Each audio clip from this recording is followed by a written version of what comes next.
Bonjour, si vous souhaitez apprendre à vos enfants à gérer leurs émotions, regardez cette vidéo. Si vous ne me connaissez pas, je suis Sylvie Dorsan.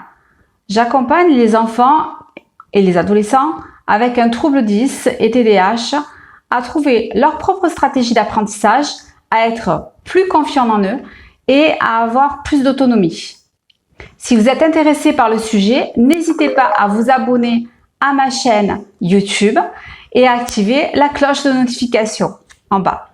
Alors, tout d'abord, il faut apprendre à faire connaître les 6 émotions de base à vos enfants, qui sont la joie, la tristesse, la peur, la colère, le dégoût et la surprise. Une fois qu'ils connaissent bien, alors vous pouvez le faire avec des jeux, il y a un tas de choses qui existent sur le net pour apprendre en fait ces 6 émotions de base, ne serait-ce que de regarder le film sur les émotions. Alors pourquoi c'est si important que ça d'apprendre à gérer ces émotions? Eh bien, je vous ai expliqué dans une autre vidéo sur le sommeil que nous avons 3 cerveaux. Le premier cerveau, c'est le cerveau reptilien. C'est le cerveau qui permet de gérer ses besoins, c'est-à-dire boire, manger, dormir. Donc déjà, si à ce niveau-là, on n'a pas géré ses besoins de base, eh bien on ne pourra pas passer au deuxième cerveau. Le deuxième cerveau, c'est le cerveau limbique. Et c'est là où sont les émotions. Et c'est pour ça qu'il faut apprendre à les gérer. Parce que si on n'arrive pas à les gérer, ces émotions, on ne pourra pas passer au 3e cerveau, qui est le cerveau néocortex. C'est la bibliothèque des savoirs, là où tout est bien rangé. Donc, c'est très important. Une fois qu'on a réglé en fait tout ce qui est problème de sommeil, d'alimentation, etc., de gérer en fait ces émotions. Alors, oui, c'est possible d'apprendre à les gérer, quel que soit l'âge. Avec un petit peu d'entraînement, on y arrive parfaitement. Alors, vous allez me dire, mais comment en fait on apprend à gérer ces émotions? Bien, tout d'abord, on va apprendre à séparer l'émotion de l'action. C'est-à-dire que c'est pas parce que je suis en colère que de suite je dois avoir une réaction de taper ou faire des choses comme ça. Alors, quand j'ai une émotion, vous allez dire à votre enfant, quand tu as une émotion, tu vas mettre un stop. Tu vas identifier quelle est l'émotion qui est en toi.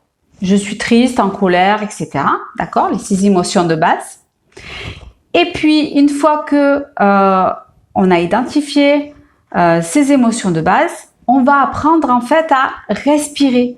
Et non pas respirer à ce niveau-là, au niveau des poumons, mais au niveau ventral. Parce que c'est celle qui nous apporte le plus de bien-être et cette respiration ventrale va nous permettre vraiment de baisser la tension et d'apprendre en fait à mieux gérer l'émotion qui est là en nous. Troisièmement, exprimer le problème.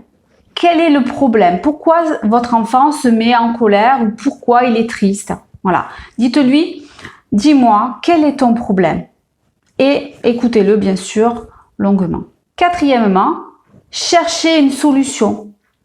Ok, tu as ce problème-là, cette émotion-là qui est venue, mais qu'est-ce qu'on pourrait mettre en place pour éviter d'avoir ce problème?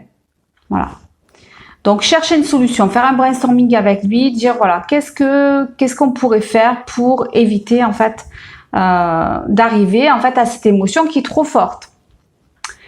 Et ensuite, une fois qu'on a exprimer son émotion, qu'on a appris à respirer, qu'on a identifié en fait les solutions qui peuvent venir à nous, et bien en fait, on peut passer à l'action. Voilà. Alors j'espère que cette vidéo vous aura plu et vous aura permis en fait de prendre conscience de l'intérêt d'apprendre à gérer ses émotions.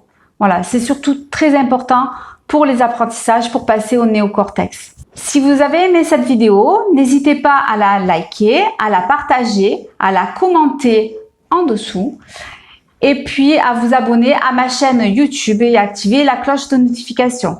Je vous dis à bientôt pour une prochaine vidéo.